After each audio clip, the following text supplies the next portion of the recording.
what's up everybody, it's Peace. Welcome to another video. So I took the Drytron list that I made, 60 cards, with the hypergeometric calculator to calculate all the ratios on my live stream, 2 locals, and it was a 4-round tournament. I only lost once against, shout out to the cameraman, Fresh Haircut Charlie.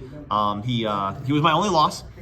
He was on Sharks, but yeah, the deck performed really great all day, and I ended up with 3rd place. So let's get into the 60 card deck profile, and then make sure to go back to the other day's videos to see the deck in action. I've got 4 duels up. So 60 card main deck is 3 Alpha, 3 Zeta, 3 Delta. Then we have our 2 of names. We have 2 Gamma, 2 nu2, and then we have our 1 of names. We have 1 Beta and 1 Ultimate Bright Knight Ursatron Alpha. So you want to have as many names as possible because you're playing 60. In order to really actually play, you usually need 2 names. There are some 1-card combos, but you mainly want to see 2. And we calculated out that in your 5-card opening hand, it's something like around 80% to see 2 names in your hand. So that's really consistent. So that's all the Drytron names. Next up, we're gonna go into the rituals. So we've got the Cyber Angel Natasha, 3 Ben 10. We do still play the Herald of Perfection, a very broken win condition. If you get hand trapped during your combo, you can pivot from this in order to go into your nu2 line, which lets you summon either the Drytron Meteos Draconids or the Drytron Meteos Da Draconids. Very powerful boss monsters. Like your opponent is not getting through it unless they like droll you and you don't have the cross out. But I mean, that's part of life. All right, so that's the rituals. Next up, let's get into some of the fairies. So we do play Eva. Welcome back from the ban list. Very strong at 1. Your search targets for Eva are your Herald of Orange Light and your Herald of Green Light. Independently, these can also be used as negations, which is really powerful. You can negate and destroy a monster effect with Orange Light, negate and destroy a spell effect with the Herald of Green Light. I do not play Diviner. I don't feel that it's justified with the extra space when you can just play Choju, tribute a monster, and actually search 2 things. So that's why I don't play Diviner. Speaking of our normal summon, Choju of the Trillion Hands. This card's amazingly broken. Other outfit or other routes that you could take are the Vantage Ruler, which prevents your opponent from special summoning, which is really great. Next up, shout out to me for thinking of playing the Magician's Souls package and Illusion of Chaos. I've got videos dedicated to the argument of playing this in your Drytron list. Look at the duels. This comes up so many times. Like, it's amazing for the consistency of your deck. There's some hands that can't do anything, but with this card in your deck, you can make hands that don't do anything actually make an entire board. All right, next up is spells and consistency. So 1 for 1, you can bring out your nu2, Foolish Burial, send any name, search any name with Cyber Emergency, Jack in the hand. You can search basically any name with this. You want to start off with this one. Your opponent picks one of the 3 cards that you select, and then you add one of the remaining into your hand. So it's really broken search card. Next up, some of the Drytron cards. We have 2 Drytron Nova. This special summons any Drytron from your deck. We have 2 Drytron Fafnir, which can search your Nova or your field spell if you choose so. And your other ritual spell is the Dawn of the Herald to get into your Herald package. All right, next up, we've got some more consistency. We've got Preparation of Rites. So this can search any level 6 or no, any level 7 or lower ritual monster from your deck, and then you can add a ritual monster or a ritual spell from your graveyard to your hand, which is insanely broken. This is basically Sky Striker Mobilize Engage.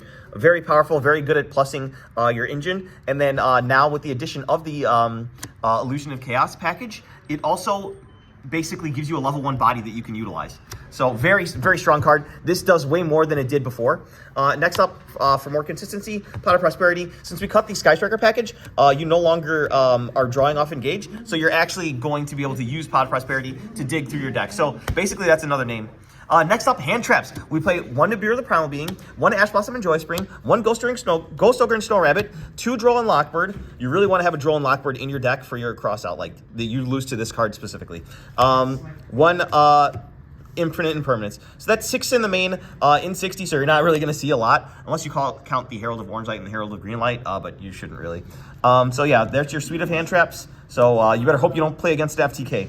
Other defensive cards, Called by the Grave, and the triple crossout designator. So these are really good for going first. Not really good into going into a board unless you're playing the mirror for some reason. But still, this will ensure that you can combo off. And if you combo off, you win. Another card that I like to play is Instant Fusion. I'll show you the Instant Fusion target. But this is another way to play around Droll, Veiler, Ash, Ogre, any monster hand trap that sends itself to the graveyard as cost. Now, we also play Thrust. and talents, 2 thrust, 1 talents, and then our main thrust target going first. This deck can put a lot of level 1 bodies on board through hand traps. So what you can do is thrust for your Harpy's Featherstorm, and it doesn't really matter what your opponent does. They're not getting over your Kiki Nagashi Fucho, especially not with monster effects. So you just blink out their turn. All right, so that's 60 in the main. Next up, extra deck, we have our 1 fusion, the Millennium Eyes Restrict. This is the one that can target a hand trap in the graveyard, equip it to it, and negates the effects of anything that is equipped to it. So it's very broken. Next up, XYZs, only 2 Mu Beta Fafnir, 1 Kiki Nagashi Fucho, and then the Downard and the Zeus package. Very, very simple, very good suite of monsters. The rest is Links.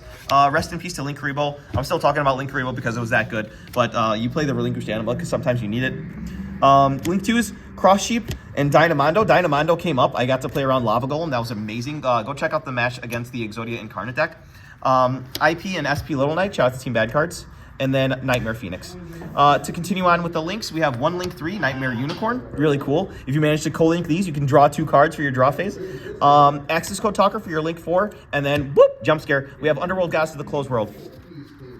Just to out those pesky boss monsters that you don't have an out for. Speaking of outs for monsters, we don't need a normal summon, so you can take care of your opponent's board. I don't really like Dark Ruler because there's like the Secret Village running around and stuff. This just takes care of 3 cards automatically. If you're going against Snake Eyes for some reason and they've got their princess in the graveyard and they somehow didn't put Flamberge on board, like you can make it so that their princess is dead, which is really nice. Like, because Lava Golem, which is what usually people play in this strategy, it special summons, so it can't get around your opponent's Vanity's Ruler, and in addition to that, it puts a fire on your opponent's board. So I opted to take one more monster and just make a huge, like, garbage with their board. Just garbage on your board. Next up, the 1 Artifact Lancia. It's a light fairy, so you can search it off your Ben 10, so it's very consistent to see it.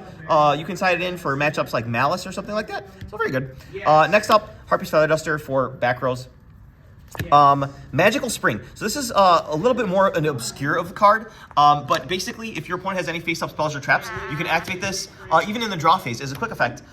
You draw a cards from your deck equal to the number of spells and traps that are face-up on your opponent's field, and then you discard a number equal to the spells and traps on your field. So say your opponent has Flamberge, IP, and Temple on their board. You activate this in draw phase, you draw 3 cards, and then you discard 1 for the 1 Magical Spring. So it's better than Graceful Charity going second. So very good, especially in a deck that can discard cards without worrying about it, because you can activate your Drytron monsters in the graveyard as well as the hand. So you don't mind discarding your Drytron monsters. Next up, Forbidden Droplet.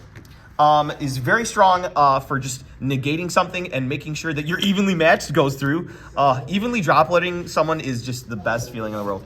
And then finally, we are super toxic out here. We play 2 more Harpy's Featherstorms. Hopefully you guys enjoyed the 3rd place deck profile. Subscribe for more.